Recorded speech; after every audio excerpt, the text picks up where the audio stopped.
Better mute everybody, Sam. Hang on, Chris, you ready to kick it off? All right, why don't you open us up and get it started?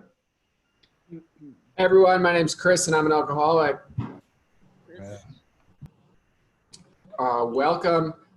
Please join me in a moment of silence, followed by the Serenity Prayer.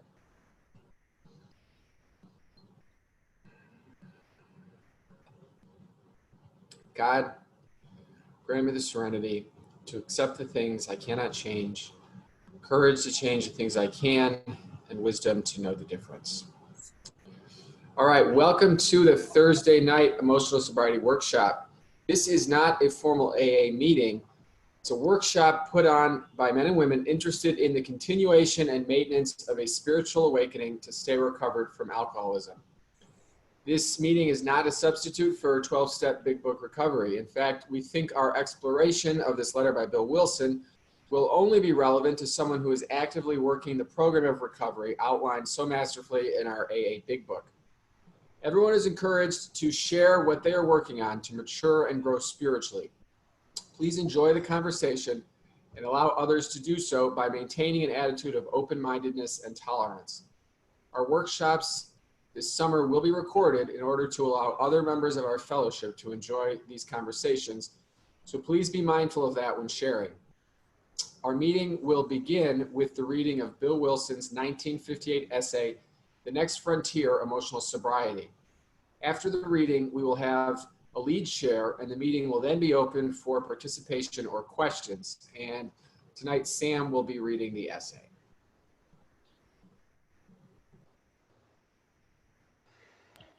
Welcome everybody to the Next Frontier Spiritual Workshop Thursday night. It's become a blast seeing a lot of you guys. As you know, we have one reading, and in the spirit of rotation, I'm going to read it tonight.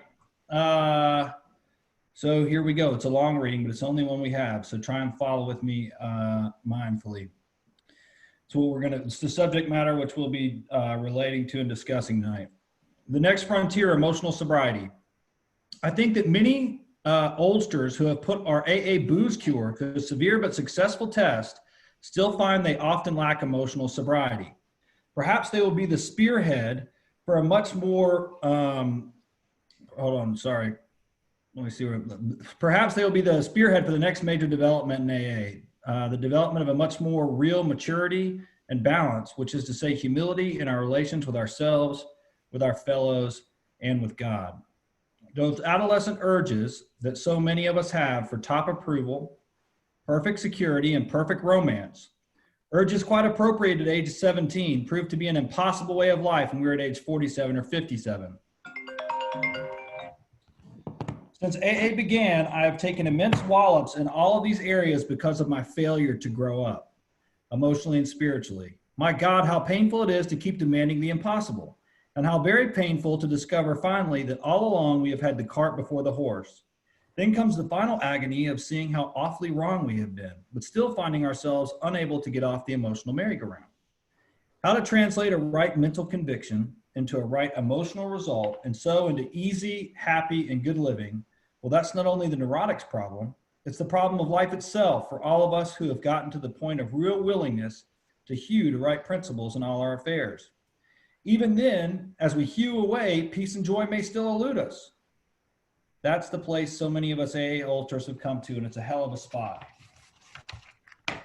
Literally, how shall our unconscious, from which so many of our fears, compulsions, and phony aspirations still stream, be brought into line with what we actually believe, know, and want? How to convince our dumb, raging, and hidden Mr. Hyde becomes our main task. I've recently come to believe that this can be achieved. I believe so because I begin to see many benighted ones, folks like you and me, commencing to get results. Last autumn, several years back, depression, having no real rational cause at all, almost took me to the cleaners. I began to be scared that I was in for another long chronic spell. Considering the grief I'd have with depression, it wasn't a bright prospect. I kept asking myself, why can't the 12 steps work to release my depression? By the hour, I stared at the St. Francis prayer. It is better to comfort than to be comforted. Here was the formula, all right, but why didn't it work? Suddenly I realized what the matter was.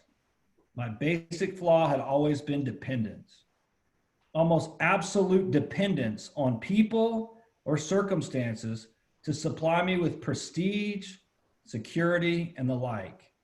Failing to get these things according to my perfectionist dreams and specifications, I had fought for them, and when defeat came, so did my depression. There wasn't a chance of making the outgoing love of St. Francis a workable and joyous way of life until these fatal and almost absolute dependencies were cut away. Because I had over the years undergone a little spiritual development, the absolute quality of these frightful dependencies had never before been so starkly revealed. Reinforced by what grace I could secure in prayer, I found that I had to exert every ounce of will and action to cut off these faulty emotional dependencies upon people, upon AA, and indeed upon any set of circumstances whatsoever. Then only could I be free to love as Francis had.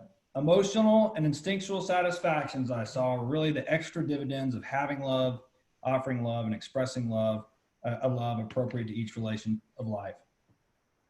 Plainly, I could not avail myself of God's love until I was able to offer it back to him by loving others as he would have me. I couldn't possibly do that so long as I was victimized by false dependencies. For my dependency meant demand, a demand for the possession and control of people and the conditions surrounding me.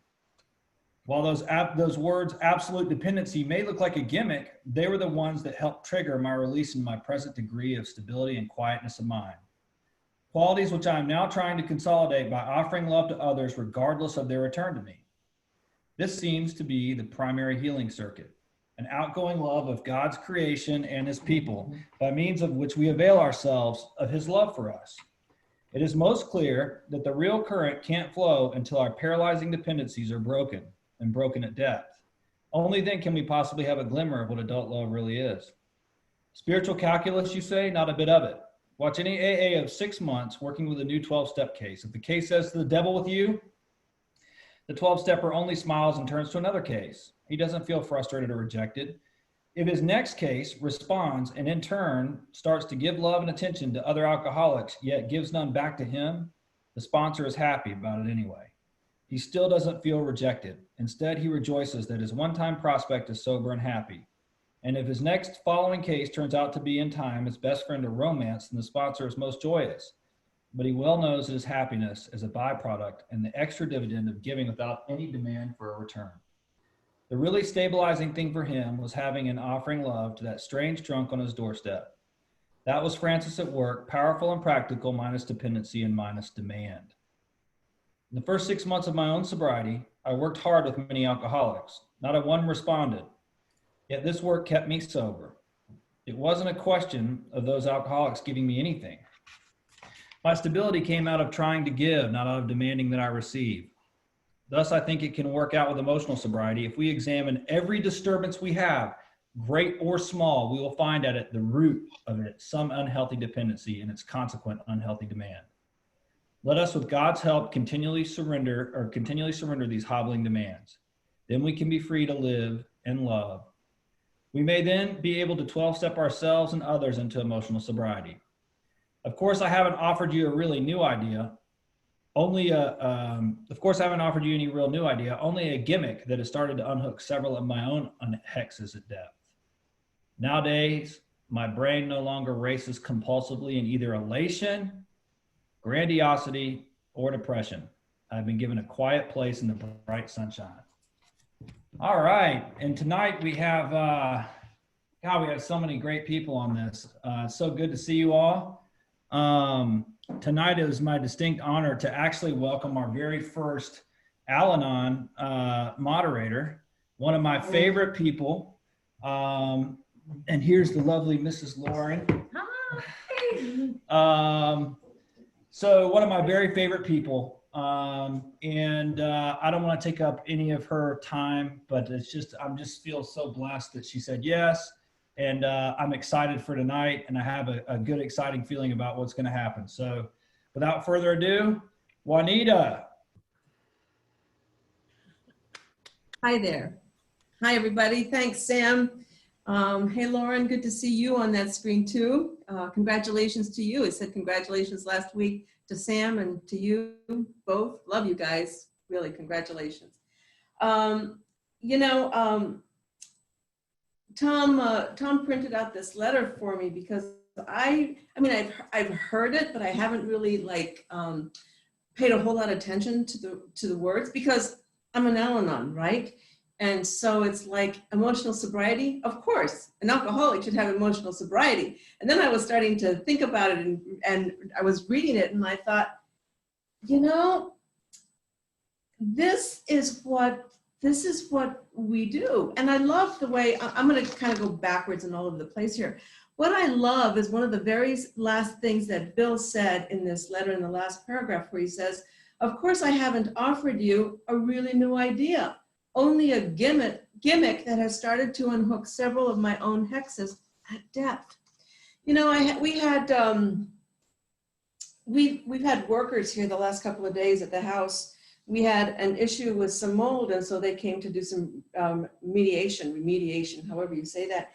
And also, we've got some other work that we want to get done here before we leave back to Santa Fe. And some of you don't know, but we're in Nashville. We go between Nashville and Santa Fe. And so the guy came, a contractor came, and I had to show him some stuff in the house. And I was really lazy today, you know? It's like I washed the towels, but I just kind of threw all the towels and the t-shirts on the bed. So there was this big jumble on the bed. And we have these snacks at night. And so the coffee table still had crumbs from last night all over it, you know, and I had some tax stuff and bills all over the kitchen table. And, you know, there was just stuff all over the house. It was, I mean, it's not dirty, but it was just stuff all over. And when I asked the guy to come in, I was just like, oh my God, I never have anybody come into my house when it's looking like this. And I just felt like, I felt a little bit embarrassed, you know, because I felt like all these little things were being highlighted, you know, and it's like, oh my gosh, this guy's only got eyes for this. I'm sure he didn't care, but I cared. And it just, as soon as he left, I immediately said, okay, enough of that. Turn off Amazon and just, you know, so I started picking everything up, but it didn't take long, took maybe 20 minutes at the most, you know, but I started thinking about how, isn't this just like when I don't take the time to do step work, you know, that things build up, and it's not horrible. It's not a lot of stuff, but it's things that are just in the way, and things just don't look neat and tidy, and I don't feel neat and tidy. I just feel like every little thing sets me to grading, like as if I've been to the beach and I haven't gotten all the sand out of my clothes, you know, and it's just there. Or like when you're taking a walk and you've got a pebble in your shoe and you can't get it out, and it's just grating on you. And so that's the way it was for me. And it reminded me of, really, for me, emotional sobriety is all about doing the same thing that you all taught me to do from the very beginning. I'm so grateful to Alcoholics Anonymous for Bill Wilson to begging his wife Lois to please take these 12 steps and give the families a program because they need it, Lois. And I mean, she was pissed at first, which I don't blame her, because I mean, you know, she was busy. She was busy helping Bill get Alcoholics Anonymous started. She and a buddy were working in the office, answering letters and stuff like that. You know, so it's like, I get it, Lois. It's like, who wants to do that? And that's really the way I came in. When I came in to Al-Anon, July 2nd of 1986, I was absolutely perfect. There was nothing wrong with me at all. Everything that was wrong in my life was a direct result of Tom. It was all his fault. Everything, all my feelings, all the horrible way I felt, everything that wasn't working out in our life, the difficulties, they were all Tom's fault. And it took me 2 years to reach a place where I was absolutely hopeless and desperate. Absolutely hopeless and desperate, that I was willing to ask someone for help. Before this, I don't need any help. Thank you very much. I got this. I got this. Boy, you talk about being emotionally immature. You know, I didn't know how to have relationships that were based on love and equality. on respect, on consideration, on care. The relationships I had to do with you do for me and I'll do for you. Or I'll fix you. And then once I fix you and make everything okay for you, then you're going to love me and you're going to need me and you won't get rid of me. So I finally asked a woman to take me through the steps, and we're halfway through. And at step 7, she says, I can't help you anymore. I haven't gone any further. So I haven't done any, 8, 9 and all the rest. And she said I had to look for another sponsor. And finally, I mean, a lot of stuff happened in between there, but I finally got another sponsor. And you're not going to believe this, but I didn't use her for a while because she moved away and I felt like she'd abandoned me. And so Tom would get on the phone because we shared this, it was the same woman. And he'd get on the phone and he'd say things like, you want to talk to her? And I'm like, no, what do you mean? I'm fine. I'm fine. There's nothing wrong with me. And inside I'm dying. I'm just dying. And it wasn't until I reached another bottom. For Bill, it was depression. For me, it becomes, I don't get depressed. I get to the place where I cannot stand me. I don't like the way I feel inside. I feel just horrible. And somebody might say, well, that's how you feel when you're depressed. No, to me, depressed is you can't get out of bed. I can get out of bed and I can do everything that needs to be done. I just don't like the way I feel. I feel dirty. I feel clogged up. I feel just, I just can't stand me. And so finally when this happened, again, it's what I would call the place that I reached a second bottom in this program. I went with Tom to visit her in Maine, and I had written some inventory, and I sat down and I read inventory to her. And she's asked me a question. She says, why are you wanting to read this inventory to me? I mean, my God, I hadn't talked to her in forever, right? And I said, because I feel that if I don't do this, I'm going to die. And she says, yeah. She says, the book Alcoholics Anonymous talks about that if we don't reveal ourselves to somebody else, that we will die. And that's what it feels to me. It doesn't feel like an outside death. It feels like an inward death. I feel like I'm dying slowly inside. And because I am, I'm dying spiritually inside because I don't have a God connection. And what I've learned for myself is that when I don't have a God connection, I don't have a connection to you. I don't have a connection to anybody. And as I started really doing more step work, which I've continued throughout the years, I do like what I did today in cleaning my house. It's not that everything is a horrible mess. It's that there are these places that just aren't okay. I just can't live with myself doing this. My sponsor used to say to me,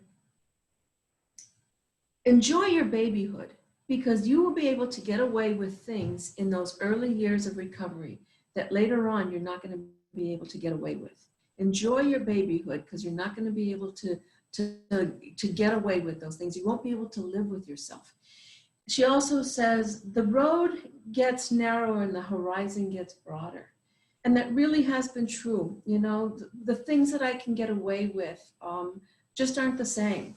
If I were to have looked at, if I were to look at my life like 20 years ago, 15 years ago, and looking at what I look at today when I go through the step work, I would look at myself today back then and I would go, what is wrong with her? Who the heck does she think she is? It's like, that's nothing. Why is she so worried about that? That's so minimal. And the truth is, it is minimal compared to who I was and where I was and who I was. But it's not minimal in respect to the fact that these are the things that keep me hidden from the sunlight of God's Spirit and from you. Because anytime, like I said, that I'm hidden from God, I'm hidden from you. I went to visit my buddy Don P. up in Colorado about a month before he passed away. And we're talking, and I was saying, Don, I said, I was sharing at, I've been at a couple of conferences where I shared, told my story. And I said, when I got done, I just didn't feel okay. And I said, I really felt like I didn't connect with people.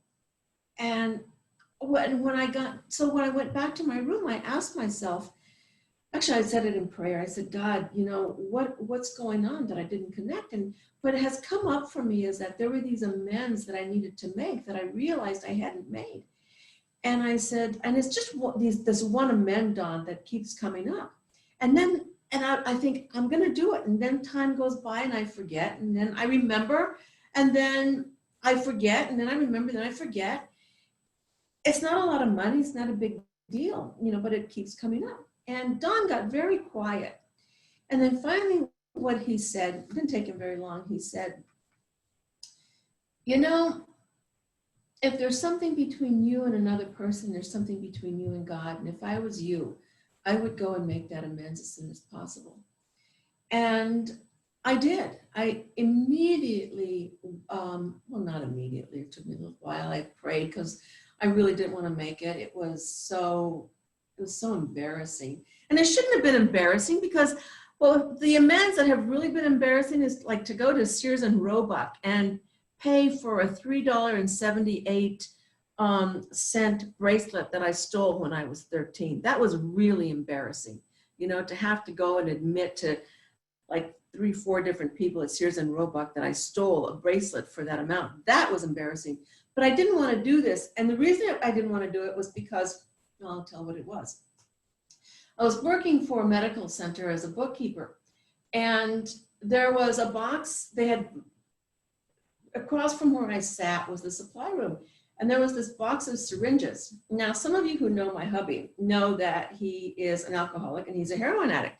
So I thought, I'll just take this box of syringes home. No one's going to know. And I gave them to Tom. And he wasn't too thrilled by it. He told me they weren't the right kind. And I was like, I didn't know there was a wrong kind, And anyway, so I think I was like in his face with it, so he wasn't too thrilled by it.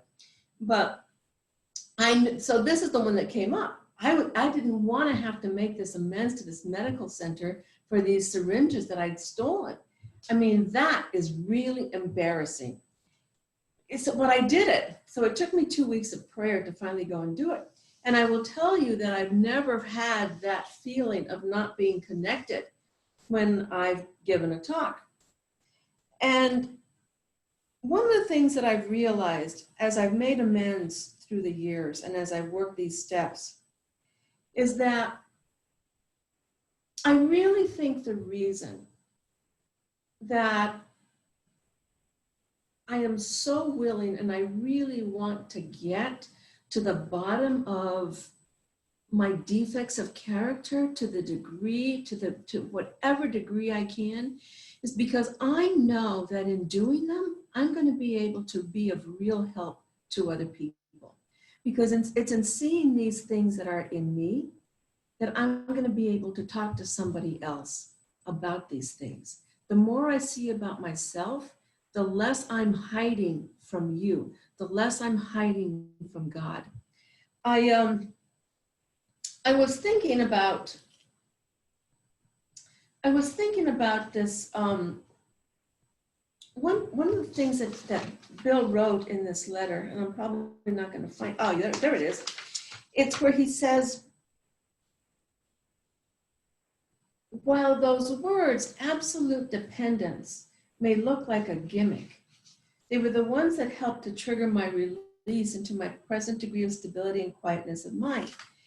And when I read that in his letter, it reminded me of what it says in the forward to the second edition, where it's talking about the Oxford group, and it's talking about the 6 tenets of the Oxford group that later turned into the 12 steps. And the last one on there says, belief and dependence upon the power.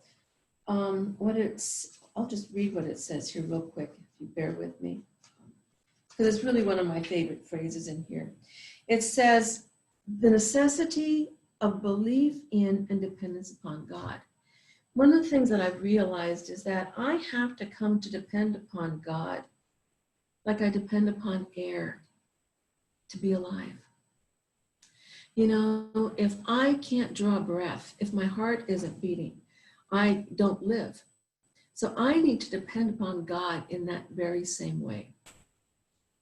And it's in those times, and it's in my ability to be willing to see those little things that don't seem like a lot, don't seem like a big deal. Certainly when I walked in the doors of Al-Anon, July 2nd of 1986, it wouldn't have been a big deal.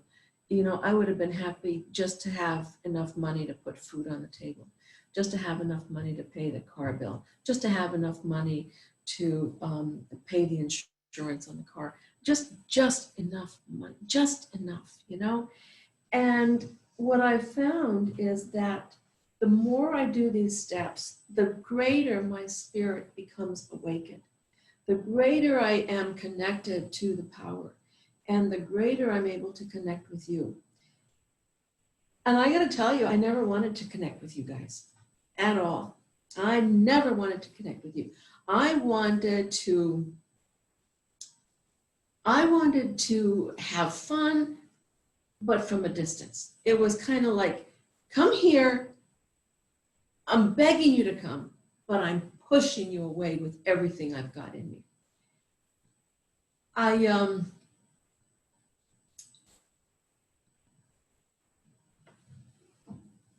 I was afraid that if you really got to know me, you wouldn't like me. Because I didn't like me. I didn't like me. And what I've come to realize for myself is that the more I've come to know myself, by doing this step work, by doing the 4-step over and over, by sharing it with somebody, and it's not always my sponsor. You know, I don't have a problem sharing it with anybody. Once I've shared it with my sponsor, the whole world can know. It doesn't bother me. Things that I thought I would hold on to because nobody could possibly know this, it was too embarrassing, all of a sudden it doesn't matter. I share it with anybody, you know, it doesn't seem like a big deal. And when I'm able to do that, it deepens my ability to connect. It clears away that wreckage of the past, just like Bill said, you know, in his letter. All of a sudden I have this freedom, and a freedom to be me, a freedom to walk through this world and not worry about what anybody thinks. And that's not true all the time. I have thoughts of, you know, what do they think? Do they like me? But the truth is, it doesn't really matter. In the whole scheme of things, it really doesn't matter, because I really feel good about who I am. I really like myself. I really feel like I'm pretty much the majority of the time doing God's work. You know, not his job, but doing God's work. Because I know when I get involved into doing God's job. Because all of a sudden, you know, I'm in there trying to manage and control, and I cause havoc in the lives of the people I love. And that's the last thing I want to do. I want an easiness in my relationships with my family members, with my friends, with my sponsees. And I really believe that most of the time I have that. And when I don't have it, it gives me an opportunity to pause and to go to God and say, God, what's going on with me here? You know, where is it that I'm hiding from you? Where is it that, you know, like today in my house, where is it that I've got that stuff scattered all over, that while it's not filthy, those little things that don't give me peace of mind, you know, what are those things? I'm willing to see it, because anymore, they really are the little things that make me not feel okay. But they're those little things that bring out, I don't know how to say this, but the very devil in me that can cause really bad feelings between me and somebody else. And I didn't know that recovery was going to bring all of this. I thought that I was going to be able to just do the steps. And once I was done with the steps, I was going to be able to just go about my life. And the truth is that the longer I'm in this program and the more I do the steps, the more I need God in my life, the more I need to depend upon God. And I'm really filled with gratitude for that in a way that I never, ever thought I would want. I've realized that the more I'm connected with God, the more I'm able to show up in kindness, in caring, in consideration. I'm more able to be present. I'm more able to, when I take my walks every day, to hear the birds sing, to pay attention to that squirrel that's eating its nuts, down, as running across the road, hoping to, quick dash, avoiding the truck, that's coming down. It's just nice to be able to be more in my life and to be more in a place where I can really enjoy the gifts that God has given me and to enjoy being who I am and really to enjoy God's people. And probably one of the greatest gifts is to be able to accept love from my many friends, many who are on here, and to give love. And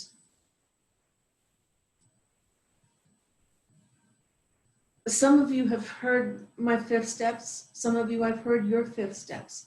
And there's been times when you've come to me asking if I would hear your 5th steps. And I think, I don't want to hear your damned 5th step. I don't have time. Some of you are members of Alcoholics Anonymous. I'm going, why don't you use your sponsor in AA? Why are you coming to me? I don't want to. I don't want to. And I've realized that the reason I don't want to is because as you reveal yourself to me to that depth, my heart opens and I love you in a way that I never dreamed was possible. And there is a love that flows, that grows, the longer I'm in this program and the longer I do this work, and I didn't realize that was going to happen. I didn't realize that by doing this work, really doing this work, and working, doing these steps and having a spiritual awakening and continued spiritual awakenings, that I was going to have a heart that was open to love you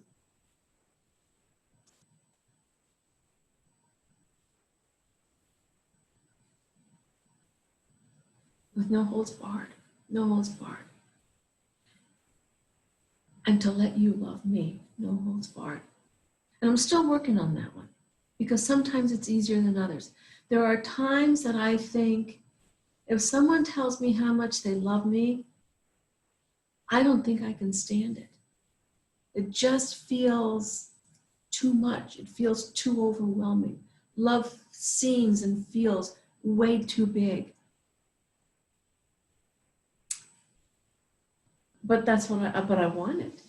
I want it. So I don't know, man. I don't think I have anything else to say, other than I'm really, really grateful.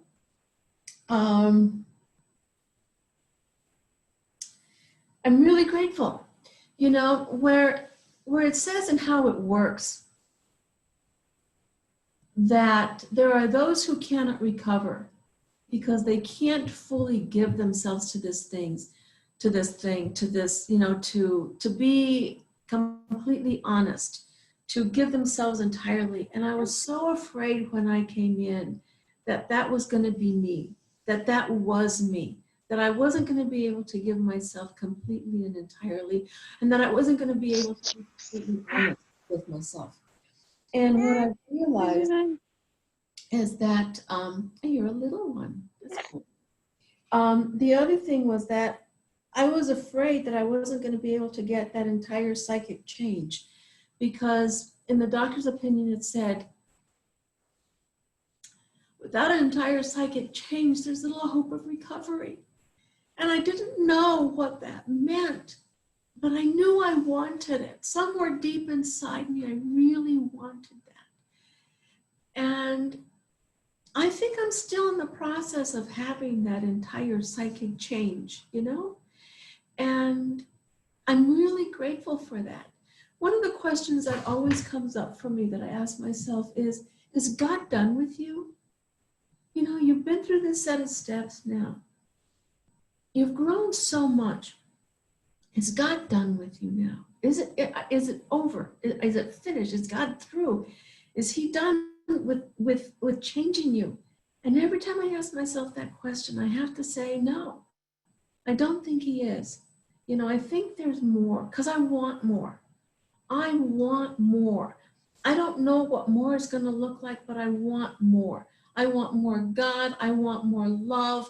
I want more caring. And I think today in our world, we need that more than ever. This has been a tough time with this COVID stuff coming up. You know, I've really had to pay attention and look at myself and look at where I am and how I've used many things, like Bill has talked about in his letter, to run and to avoid really looking at myself, you know, going to the store, buying stuff. You know, there's no buying. And I'm really careful about even the things that I order online because there's very little I need. In fact, I need nothing. I need nothing. What I've really come to realize is that what I need is that I need God and I need you. I need God and I need you. What more is there? Thanks for asking me, Sam. I love you. I love you. That was beautiful. What kept coming up to me while you were sharing was just in the first of that part of that essay where it talks about development of a much more real maturity and balance, which is to say humility in our relations with ourselves, with our fellows, and with God. So yeah, that was beautiful.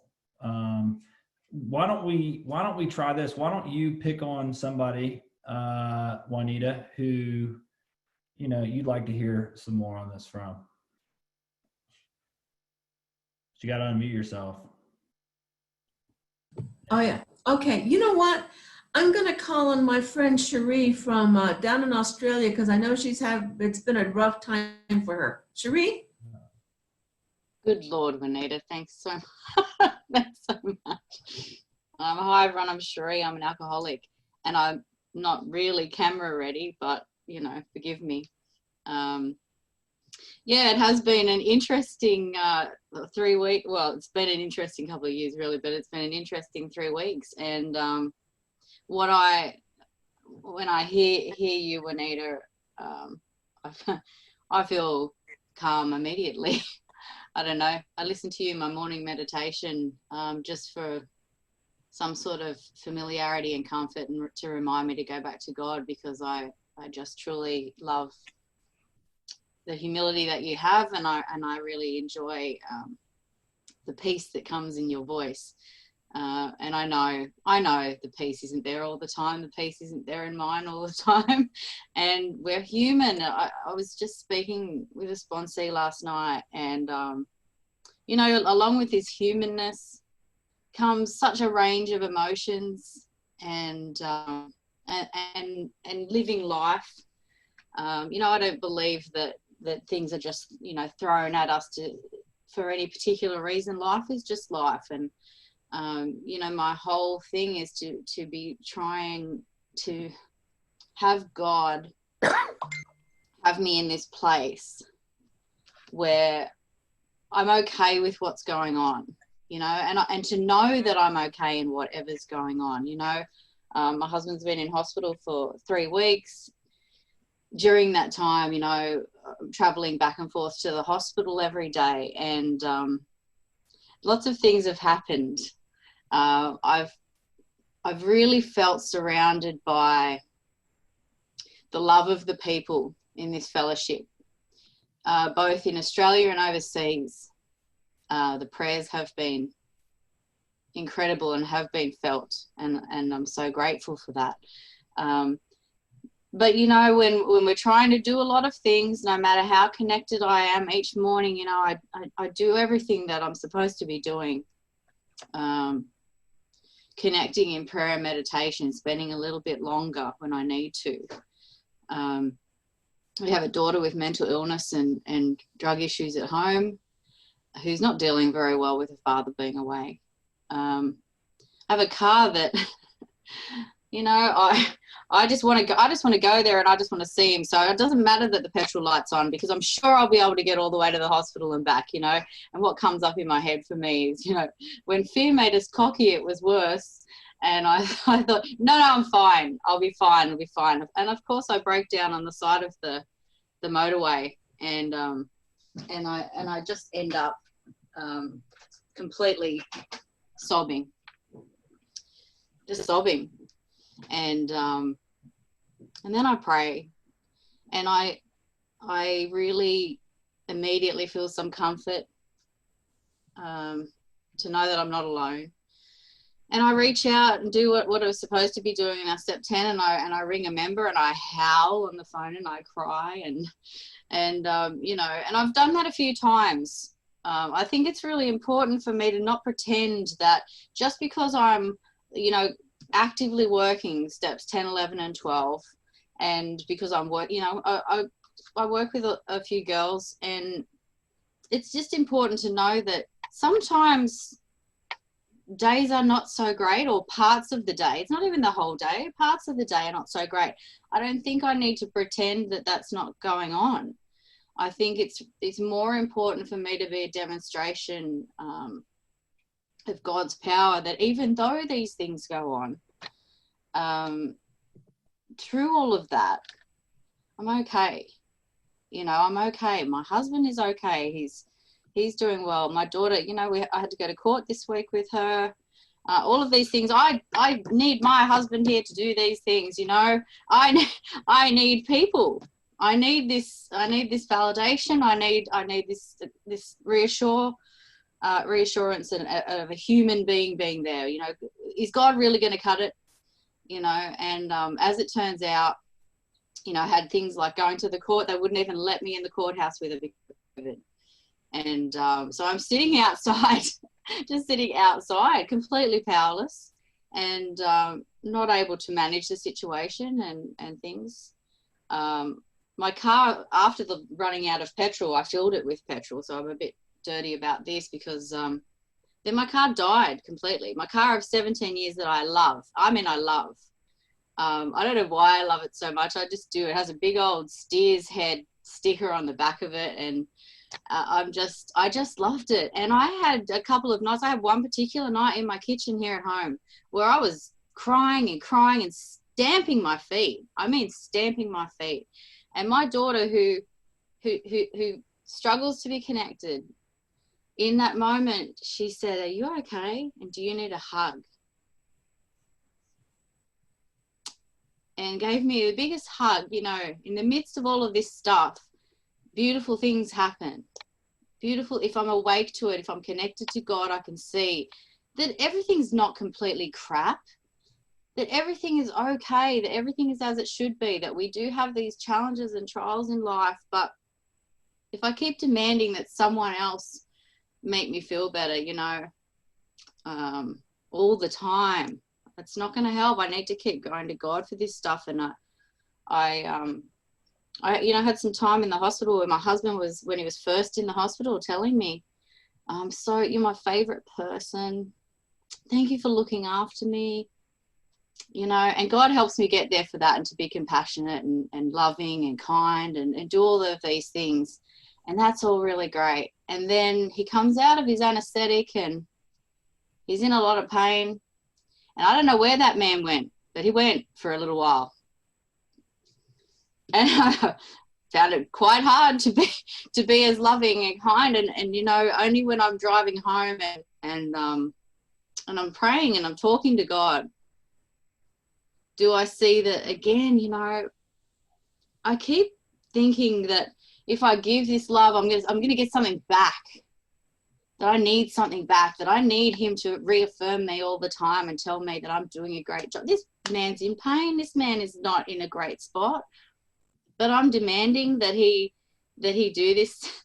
I'm sitting there sulking. You know, thank God I don't think I showed it out on the outside. I hope. And you know, again, why am I not just able to be of love to people? To give love, like Juanita said, no holds barred, with just, I'm going to give it with the expectation of receiving nothing back in return, you know, like we often do when we're working with people. And it's a lot better for me if I'm able to connect, you know, and I don't see it when I'm in it, I see it later, that I see that, again, what are you trying to get at? What are your motives here? What are you trying to do? And I just really, I really just have to go to God again, have to do some work on it and share it with someone. And I believe that this is something that I'm going to keep doing for the rest of my life. You know, like Juanita said, God is not finished with me. I'm only 4 and a bit years sober. God is nowhere near finished with me yet.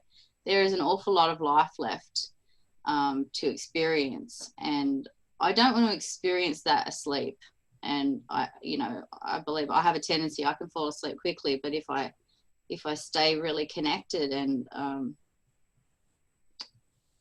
keep being honest with someone about what's going on for me, besides, you know, God and someone else, being honest. And I'm grateful. I have some people that I'm able to be completely honest with, that I've done some work with, that I'm so grateful for what it's doing and opening me up to see more. And I have some beautiful people here in Australia that have listened and have shared their experience, and it has been invaluable. And I'm incredibly grateful for this program. I don't know that I'm making a terrific amount of sense. I am a little bit tired, but I am able on most days to be present, to be there when my husband or my daughter needs me. And that's amazing, because really this alcoholic thinks about herself all the time, you know, and I've got this self-centered fear that just can't. My daughter's sick right now as well. So this morning I found myself, she's saying, why are you, don't shout at me. And I don't even think I shouted. My voice may have raised. And I can see if I'm watching, and I've asked God to help me watch it in myself, I'm starting to think, I project already. I'm moving ahead. She's going to make me sick. I'm not going to be able to visit my husband. He's going to be miserable. Oh, catastrophe. You know, instead of just stop and pause and, God, what would you have me be in this moment? And what would you have me do? And I just need to be right here, right now. I don't need to be over there. I don't need to project all of that stuff. And I can't do that on my own power. No way.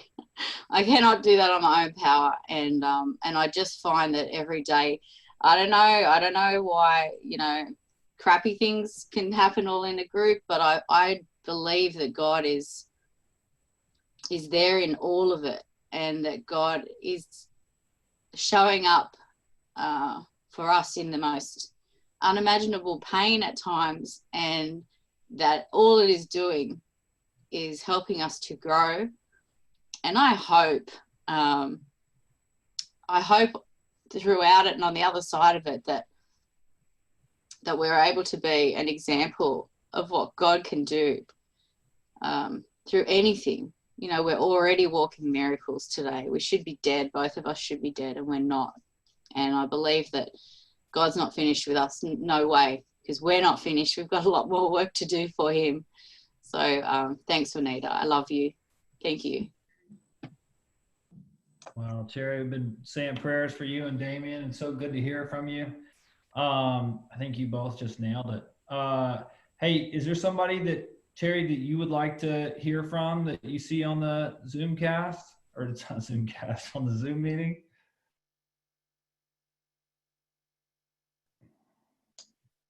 How about Brad? merely for the fact that I really dig that accent. I could use some of it right now. Oh yeah, a little Brad Just Toll. for you, just for you, Sheree. Hey everybody, my name's Brad Toll, I'm alcoholic. I don't know. Both of them were talking. Of course, I'm thinking about me, and during that period, while Juanita was talking specifically, I was thinking about really my, what I have, what God's given me is not in excess, but it's also not, too little. Like I am who I am, and like so therefore self-pity and the pride and the ego that come out in a lot of cases aren't really necessary, and they're not getting me anywhere, nor have they ever. Which is a huge shock, honestly, because I really rely deeply on self-pity specifically. I don't know that it's ever done much for me. And that openness, the dependency on specifically what people think of me, but other things, like for instance, my boss hasn't called me in a few days. I work remotely, and so I immediately start thinking like, okay, well, I've lost my job, and therefore I've lost my house, and therefore my children, I'm going to lose custody of them, and so on, and the girl, and blah blah blah. And I go through this stuff, and this vulnerability that I lack at the moment. I've been in spaces in my sobriety and in my life where I found that like vulnerability is like the deepest well that God has, right? And the only problem with that is that I shorten my rope with these dependencies on what you think of me, what I think of myself, on jobs and fellowship and all of these things that I put these really unreasonable demands on. And I've been doing it without fail for as long as I've been here and longer. And, it's failed me in every case. I don't know. I don't know how I'm doing right now, which is a good sign because I'm willing to put in the work. Brian called me yesterday. My buddy Brian called me yesterday, and we talked for about a half hour. And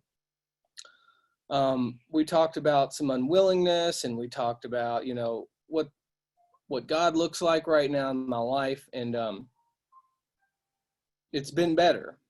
And so which is the only dependency that truly matters, right? And he shared some things with me, and the pain that we go through ultimately is the thing that gets, that's the catalyst to make us see that there's a better end ahead. And so I woke up the past couple mornings, and I've stopped, and I've put my hands on my lap, and I've taken a deep breath, and I've exhaled it, and I've allowed God to come in.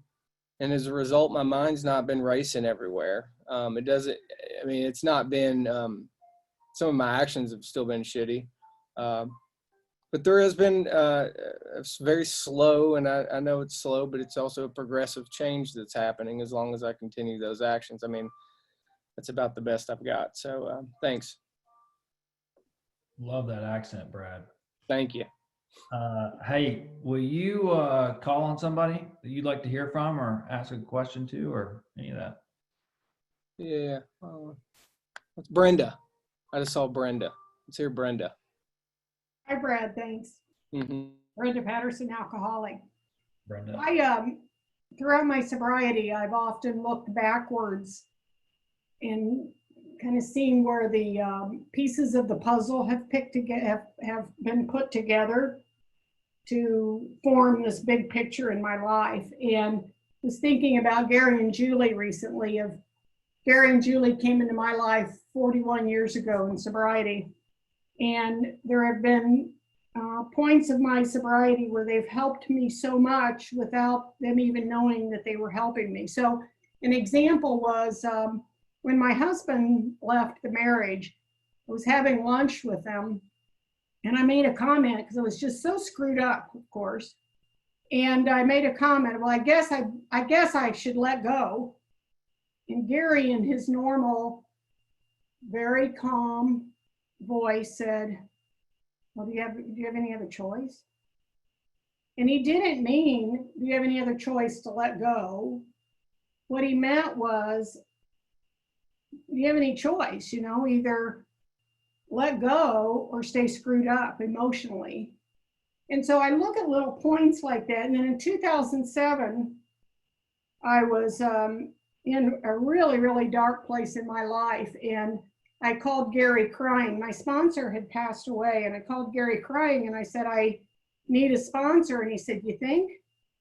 And he pointed me to my now sponsor. And again, I can look back and I can see how all of these pieces, which the pieces are people, of how these different people in my life have helped me get from that being emotionally screwed up and emotionally in bondage to where I am today, which is emotionally freer than where I was. But yet I have this deep knowing that it's not done yet. That the big book says that I'm to carry the vision of God's will into all of my activities. And so I have this knowing inside that vision of God is total freedom. So I had written down when you were talking, Juanita, that lack of emotional sobriety for me is being other esteemed, and that freedom in every area of my life is emotional sobriety to me. To have no dependencies on anyone or anything, but for that freedom to come from relying upon God. Doesn't mean lack of problems, but lack of attachment to anything. My father died with 18 years of sobriety, and before he passed away, I took care of him for the last 18 years of his life, and I hospiced him, was at his bedside when he passed away. And then 5 years ago, I took my mom in, and I took care of my mother. And then in the last year, she started getting really sick, and I brought hospice into the home for my mom, and so my mom passed away in my home. And so I had the pleasure of being there with her when she passed away.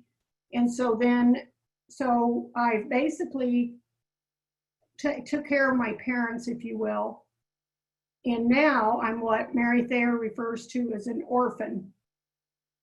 But the cool thing that I'm finding, so mom passed away May of last year, and the cool thing that I'm finding is that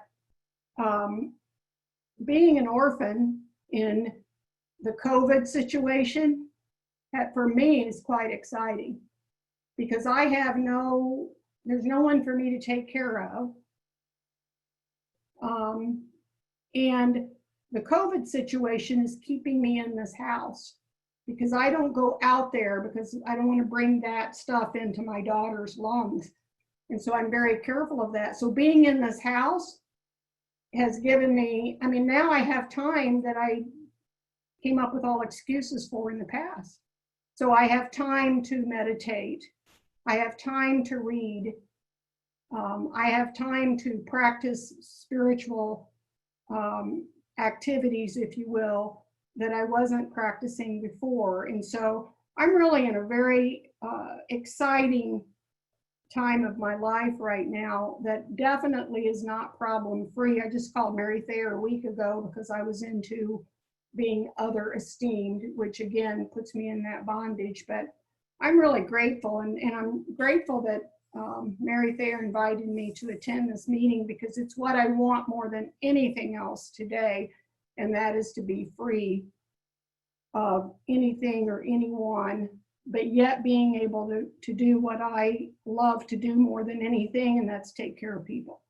Being a caregiver, not a caretaker, but to be able to give to people and help people brings me more joy than anything else. But I want to be able to do it simply out of a lack of love, and not because I'm dependent upon that helping and doing people. I don't know that any of that makes sense, but it sure makes sense to me. So that's all. Thank you.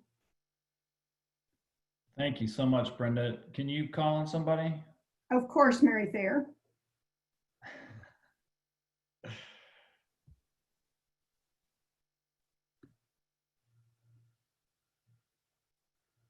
Hi there, Mary Thayer, alcoholic. Nice to hear you, Juana. Yes. You were very, very aloof when I first met you in the first few years. And it's been a gift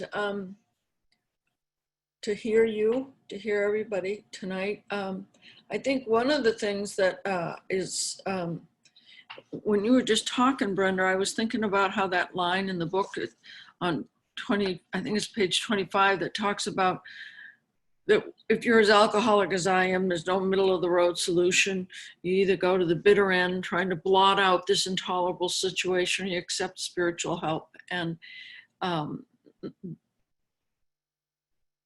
I didn't want to go on anymore with what was going between my ears. And I don't want to. I don't, I'll steal Kurt's line. I don't want to be imprisoned in my mind. And yet I can experience that off and on. I don't experience this as much as I used to in prior years. And I do believe that I can claim some spiritual progress in that. But what does it mean to me to accept spiritual help? I mean, we keep saying we want God, we want God. Why would we want God? What does that mean? And for years, I would say those things, but they came to me out of kind of like that's what everybody was saying. So obviously, I wanted God because they must know something other than me. But I didn't experience. I didn't pay enough attention to what that really meant. And then, as most of you know, I had about 20 years of recovery, and I realized that the belief structure I had, the conception I had of this God was one that was mentally put together. It was almost like I had surrendered to a God of my understanding, and I created the Mary Thayer God. That was it. And now I'm more interested in, I've come to believe in a God that I don't understand. And the long timers used to say to me, you know, if you understood God, you'd be God. And this confused me because I wasn't raised with a lot of religion. So it wasn't until I was studying or going through the book and found in Bill's story that he talked about turning things into his newfound friend. And, you know, most of you know my story around that. I pondered that for a while, and I have a best friend. In fact, she's on here tonight. We've known each other since we were 6 years old. And I've sponsored her, as of this week, 41 years. And so that energy that we share between us, it's a feeling that makes me feel safe and connected. And so, yeah, I want to have a God where I feel safe and connected. I really want that energy in my life because, you know, I can call Missy up and tell her what an idiot I've been, and she'll laugh at me, and I'll laugh at her. And then we'll maybe talk about the situation, but then we stop talking about the situation and we talk about the solution. Solutions still those kidda spiritual tools. And with everything that's happening in the world today, fear seems to be all around us, and not a lot of faith. Not a lot of faith that there's something going on besides what we think is going on. And so I need to have you people mirror back to me that, yeah, there's difficulties, but perhaps God knows, you know, there's this line in Desiderata that I always go to find out whether or not I'm really trusting this presence. And it says, even though it's not clear to me, the world's unfolding as it should. And I'll stand there as if I would to Missy, and I'll say to God, I don't really think this is unfolding the way it should. I'm having a little doubt here. So I really need you to help me out a little bit on this stuff. And because we can't go anywhere, we wander around, you know, and we have some time. And I realize that things have come to me where my mind is not without windows and doors. When I get crazy or when the intolerable situation is there, it's like I'm living in a room that has no windows or doors. Only because I've done this long enough do I realize that there really is a window down there. And if I'll sit quiet enough and I'll sit with my best friend and say, this is really difficult in here. I've been batting this thing back and forth on the walls. And then all of a sudden down the end, I see there's this little light coming through. And all of a sudden the space comes. And to me, that's what I want. I want to have that space in my mind that can help me to be present with the presence, to be present with you or the presence, because you people have the presence. That's why we talked about it before. There are people in this meeting that they don't have to say anything. They just have to be present. And I know the presence is present. There's something that's going on here that's beyond my understanding. And I want that. It tells me on page 129 that we struck something better than gold. It's limitless. It is limitless.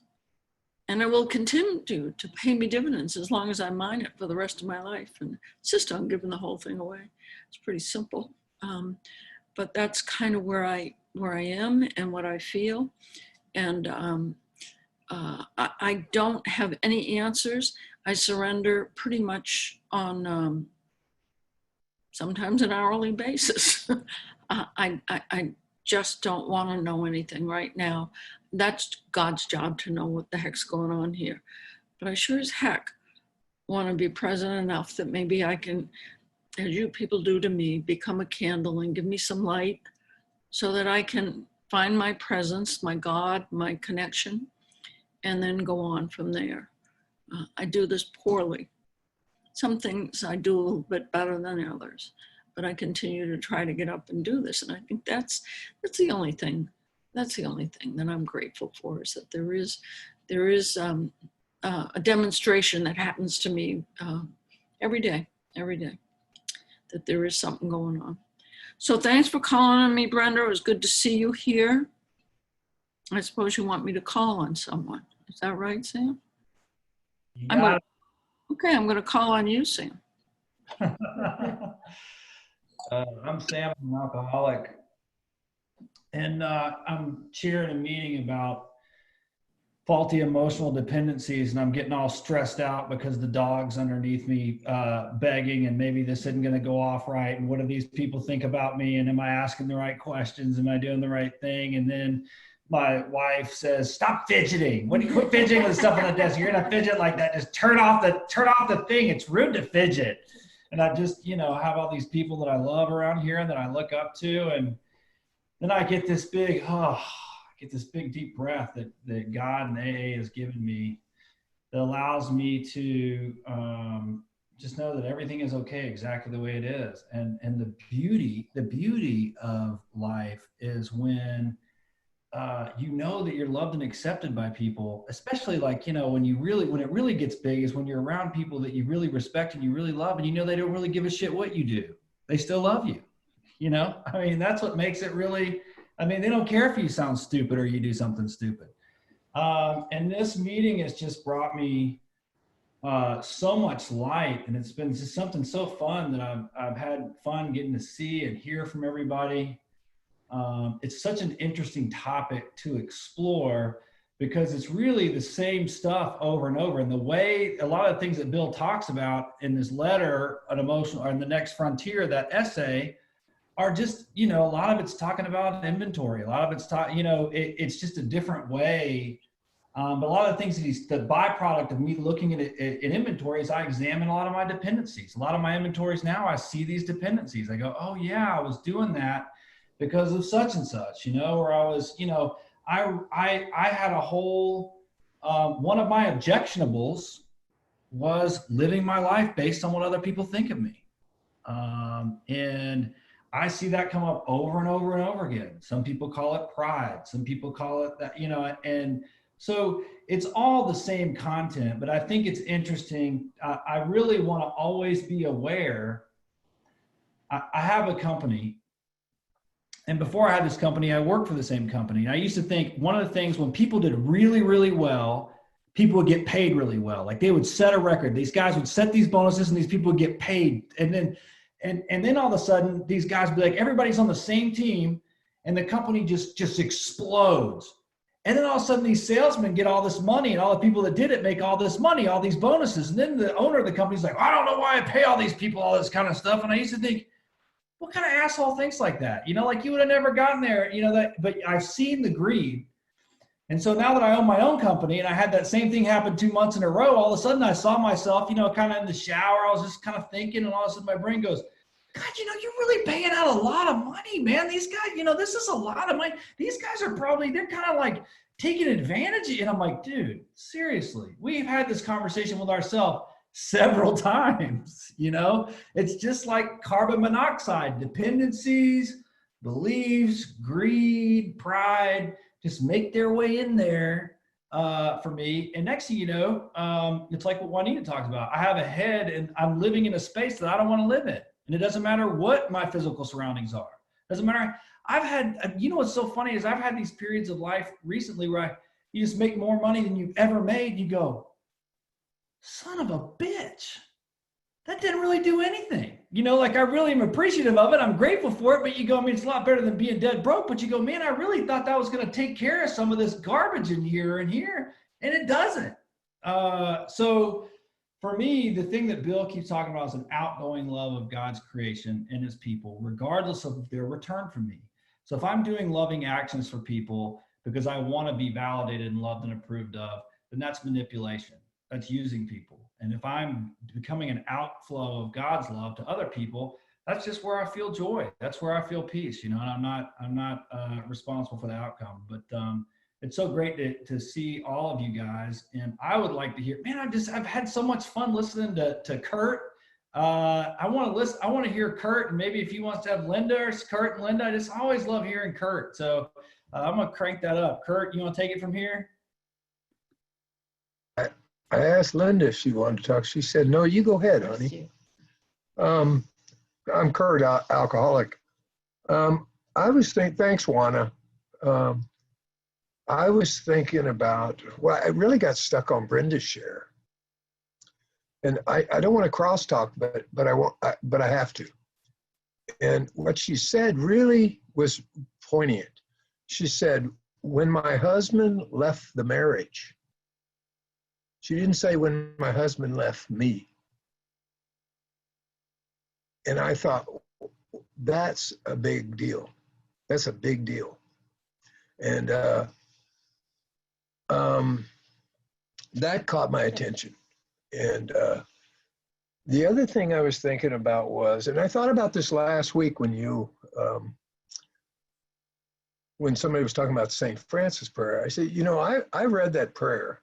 And you know what I realized about that prayer was, for St. Francis, that prayer came about after his surrender experience. It didn't come out before. It came out after that. And I think, no, that's not true. I don't think. What I've come to see is surrender can turn into surrendered. And when that happens, you know, well, kind of Mary, I have to go back to what you said. It was, there was a internal revelatory experience that gave me an understanding of what I was trying to believe in. And it was beyond belief. It was totally beyond belief. And, you know, I had to, you know, I tried to believe stuff that I didn't believe for a long time. I didn't even know it. I was trying to believe stuff I was supposed to believe for a really long time. I didn't know that either. But when I had that kind of internal noetic experience with, you know, the parting of the veil or whatever you want to call it, there was the definition of honesty changed. Because I always thought of honesty as like, oh, you know, somebody gives you $1 and they give you too much money, you give it back. Honesty changed to this. I have a complete inability to see with clarity. That's dishonesty. I cannot see clearly through the lens of self. And what I think the emotional sobriety part of this is identifying that these manifestations manifestations of self, its manifestations. They're not mine. They're its manifestations. They're conditions, belief systems, the trauma I've caused myself, the trauma I've caused others, the guilt, the remorse.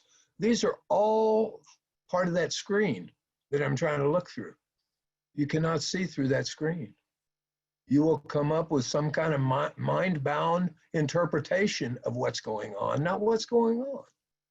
And I love this meeting. This is one of my favorite meetings. I mean, when you started this, I was like, I'm in. I mean, and this, because this meeting just feeds me. Plus the people that are on here that, you know, I have a deep respect and a special place for a lot of people in here. And so I think that's the emotional sobriety, is that that aspect of it. I mean, it's presence, it's being here. And it's like Brenda said, it's not a dependence on people. People pleasing's the first lesson I got with that. There isn't any such thing. I'm not pleasing you, I'm pleasing me. I'm using you to please me. That's what people pleasing is. That was the first lesson I got in emotional sobriety, that there is no such thing as people pleasing. So. Thank you. Hi, I'm Linda. Thank you, Juanita, so much. It's always so beautiful to hear you speak, and you speak so much from the heart. And what I love to hear the most is you're talking about the love. And, you know, I think about when I first came in, I came into Al-Anon in 1984. And I really didn't want like the spiritual help because I thought I could do it better myself. And, you know, I left because my alcoholic didn't get sober. And I thought, you know, this program doesn't work. And I obviously wasn't ready to hear the message. And it took me about 15 years after that to get back into Al-Anon when, you know, I came in on my knees. And, you know, what I realized is that I came in and I couldn't accept life on life's terms. I couldn't accept people on people's terms. And I thought if it looked the way it should look, and if you did what I think you should do, that I would be okay. And I spent years, you know, trying to get people, places, and things to change, you know, to what I thought, you know, was the right way. And, you know, it was like, when I got here 15 years later, I realized that I was trying to do God's job. And, you know, what I've learned through this program is like, you know, there's two things I can be absolutely certain of, and that's change and that's awareness. And if I have awareness and I can watch, it might not always, life and people around me may not always be my preference. But what I have found is that through the steps and like coming to love myself, to see who myself really is, it's not the little self and all the things and all the things that I think need to be in order and who I think I should be is my small self. But when I see myself attached to God, you know, and the love that I can experience when I'm attached. And when I get into that selfing, you know, a friend of ours calls it selfing, you know, when I start, you know, going to town thinking if I had this or that, or it looked this way, or I did that, or he liked me, or she liked me. And when I start selfing, and I can really buy into that, like I can really believe that. And then I reach out and I work with someone new and I hear them doing that. And I think, oh my God, that's what I do. And right away, that love connection, that compassion sets in. And like I see, you know, what happens. And it's almost like this presence takes over.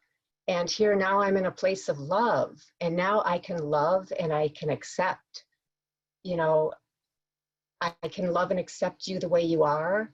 And I can love you and not prefer what you're doing and think that, you know, maybe I have a better way, but I know that God has an even better way, and maybe it's not my way or the way I think. And I can love you and I can leave you. I can love you and say, you know what, if that's what you need to do right now, you know, that's what you need to do. and I can love you and say goodbye. And I didn't know that, like, when I first came into this program. And that's the most valuable lesson that I learned is just detach with love, that I can detach with anything. If somebody doesn't like me, if I am uncomfortable with what I'm doing, or, you know, even the judgments that I put on myself, it's sort of like, okay, wait a minute, perhaps, you know, there's another way. Is this the way God would have me be, to be judgmental, or would God have me try to find the love? And if I can't find the love in myself, if I'm in that place where I'm knocked off center, you know, I always know that I have a friend in this program that I can call, or somebody that, you know, I can reach out and help. And so it's really wonderful to be here and hear all of you. And Kurt has told me so much about so many of you, the ones that I haven't met yet. And so, so it's really a gift, you know, to be here, and thank you. And should I call on someone now? Go for it. How about you, Gay? Are you still here? Yes, she's definitely. Hi, Gay. I'm here. I'm here. Thank you, Linda. Hi, everybody. Gay alcoholic. Hi, Gay. Great meeting.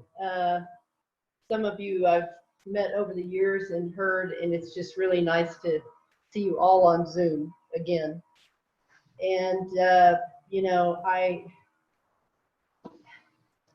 love so many things that everybody said, and for me, you know, the false dependencies, right, on what others think that we, you know, what others have shared, or false dependencies, and in the sense of, I know this is what's going to fix me. I'm so certain that's what it is. So I, you know, hold on to it so long that it just, you know, that's what it takes a lot of times to get my attention, is what I'm trying to say. I can't just automatically say, well, you know, I know this person or this thing is not going to solve me. So I've had to go through the steps and see that that doesn't work, and, you know, have a relationship with God, like everybody talked about, and know that God is my solution, not the person, not the outside stuff, but God is where I go.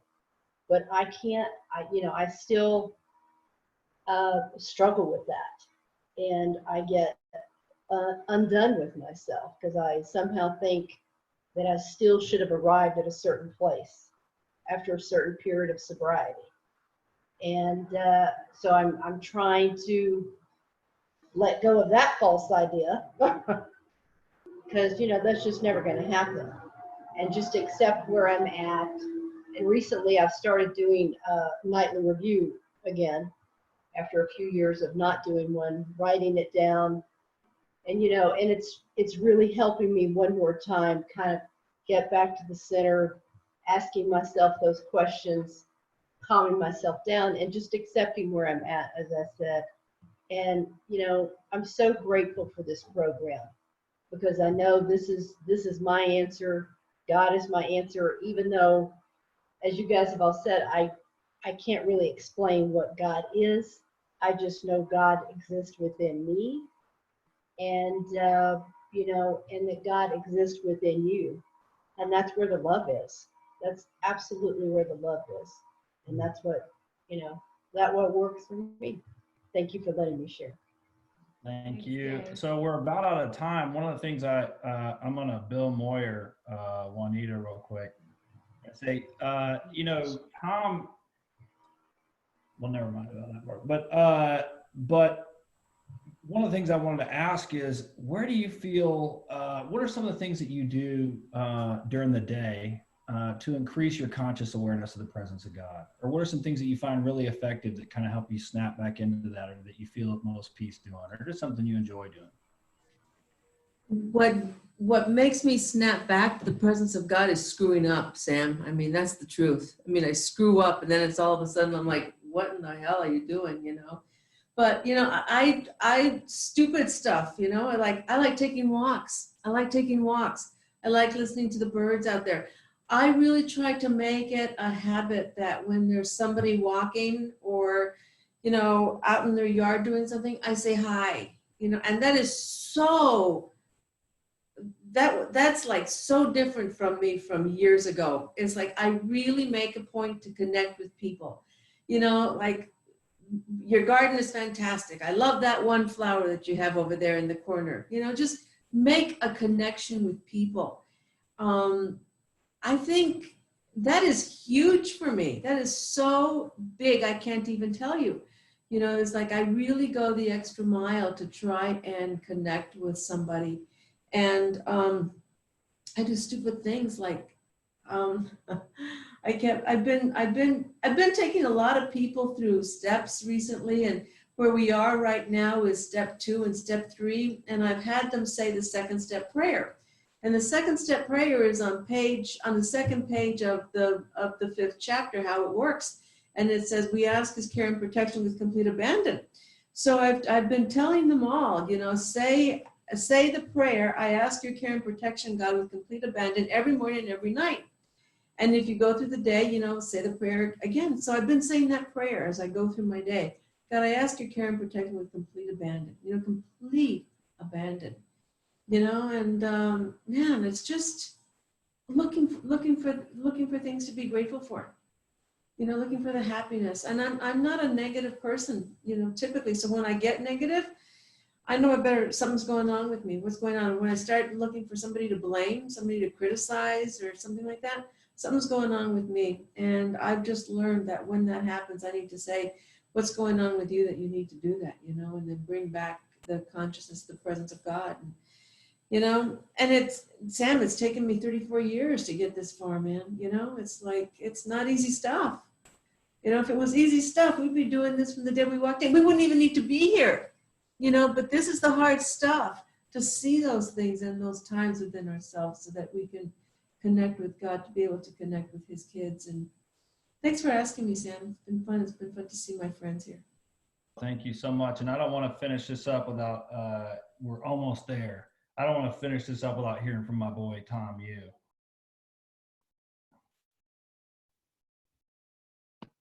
Man, I'm drained. My name's Tom. I'm an alcoholic.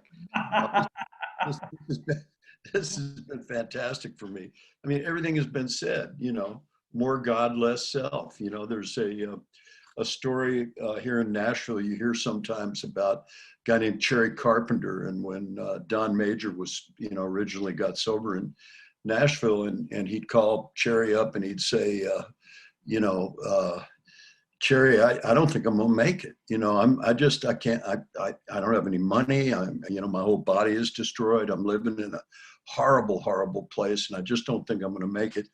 And he said, Cherry would say, well, Don, it's either self or it's God. Click, and hang up on it.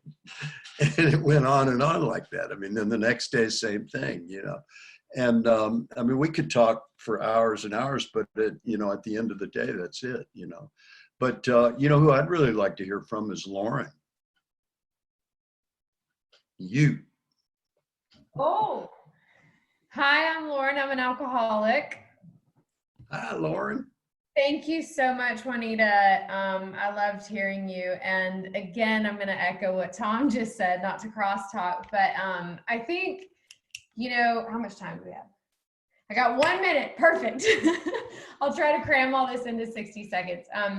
But no, I think it all really just goes back to God and your reliance on God. The past couple weeks have been really hard. You know, we came back, we had a big life event, and I've allowed work to kind of creep in. And what's been happening to me, it's, you know, it's all happening to me. It's happening to me. It's happening to me. And it's so funny.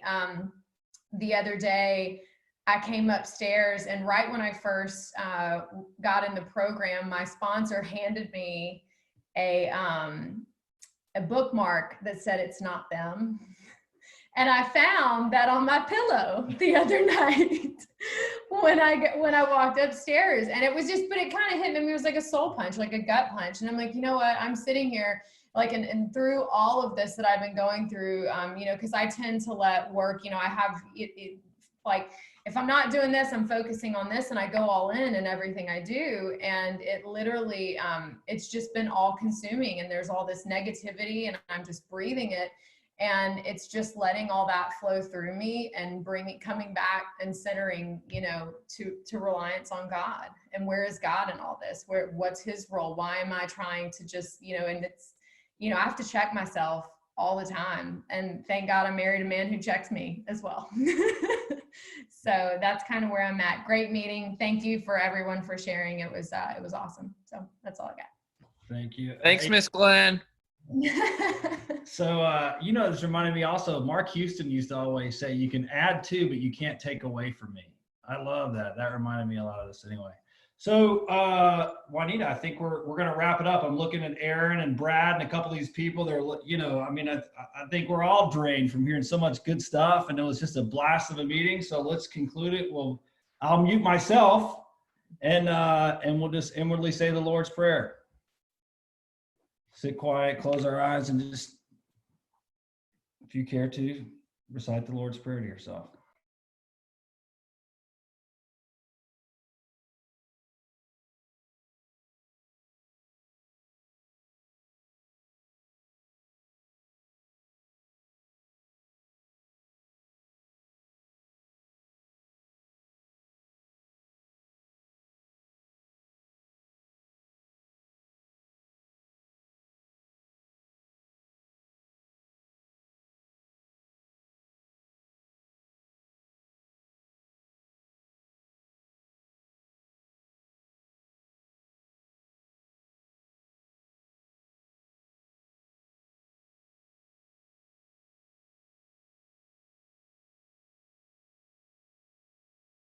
Great job, everybody. You're free to unmute yourself and visit if you care to. Carrie, we're keeping Damien in our prayers. Much love to everybody who joined. Thank you so much. Thank you, Thanks, everybody. Sam. It's Juanita. Next, we have Brian P. Yeah, so that's